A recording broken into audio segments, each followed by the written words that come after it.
Starting with COVID, if I may, should people prepare themselves for another month of restrictions, potentially up until the school holidays? We'll be setting all that out on Monday, Gary. I don't want to anticipate that, but what people can certainly see and everybody can understand, all our viewers can see, is that the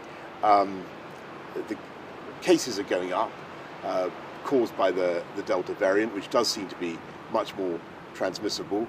Hospitalizations are going up, and we want an irreversible roadmap. In order to deliver an irreversible roadmap, it's necessary to be cautious, and I've said that from the beginning. And some of the advice you're getting from your top scientists is that meter rule inside is one of the last lines of defence. Don't give it up right now.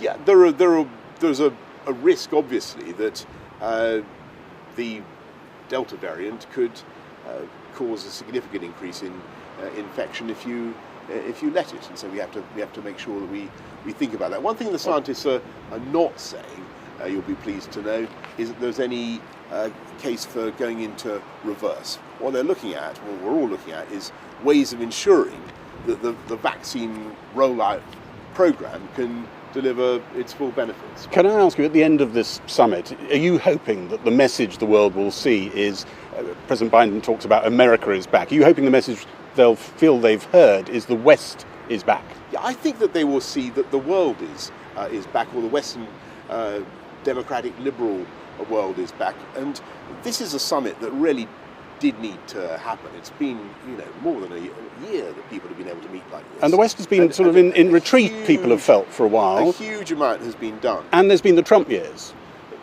A huge which amount has some people in that room think you were part of. A huge amount. You were his closest buddy, they thought. A huge amount has been done here at Carver's Bay. What's the truth? Were you his best buddy? President Biden thought you were his clone. It's the job of the Prime Minister of the United States to have a good relationship with whoever. The Prime Minister of the United Kingdom. The Prime Minister of the United Kingdom have a good relationship with whoever. Yes, of course, but they feel you went much further than the others, and also that you're not a supporter of the rules-based system, which is at the heart of the West. You know who I'm thinking of, and they're in that room. You're about to go and see them. You've already met one of them, or a few of them this morning. The EU leaders don't think you're part of the rules-based system. They think you rip up agreements that you've signed. No, well, that's not true. And they think that. Well, I don't. That might be true, mightn't it? I think what you've got in the case of, if you're talking about the Northern Ireland Protocol, what you've got is something that it's stated abundantly in the text of the protocol should be implemented in such a way as to ensure free trade and free movement of goods between Great Britain and Northern Ireland, between all parts of the UK, and it's not working like that at the moment.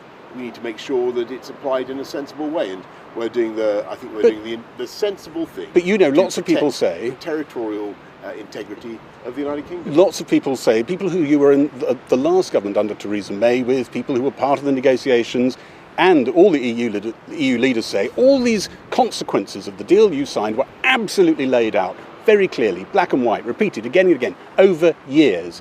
And they wonder whether you secretly intended to rip this thing up all the time. There's no reason at all to have prohibitions or barriers to the movement of potted plants, tractor parts, guide dogs for the blind, chilled meats, you name it, from Great Britain to Northern Ireland. Let me give you one statistic. Of all the customs checks that are now carried out around the whole perimeter of the EU, 20% of them are taking place in Northern Ireland, even though the population of Ireland as a whole is about 0.5% of the whole of the EU. So it's about 3 times as many checks that take place in Rotterdam.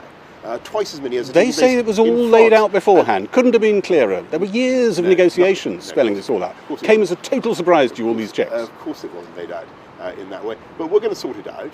And they say you don't keep your word. We're going to sort it out. And if we can't sort it out, then we will do what is necessary to protect the territorial integrity of the UK and the UK internal market. We saw and the crucial thing is that is the only way to uphold the Belfast Good Friday Agreement. What people forget is that there's not just a north-south dimension to the Good Friday Agreement, but an east-west dimension. You've got to be able to have free trade, free movement east-west, because otherwise it's plainly discriminatory. And that is an essential balance and symmetry that our friends in the EU understand. And by the way, the overwhelming bulk of trade between Northern Ireland, exports out of Northern Ireland, movement of goods, goes east-west rather than north-south.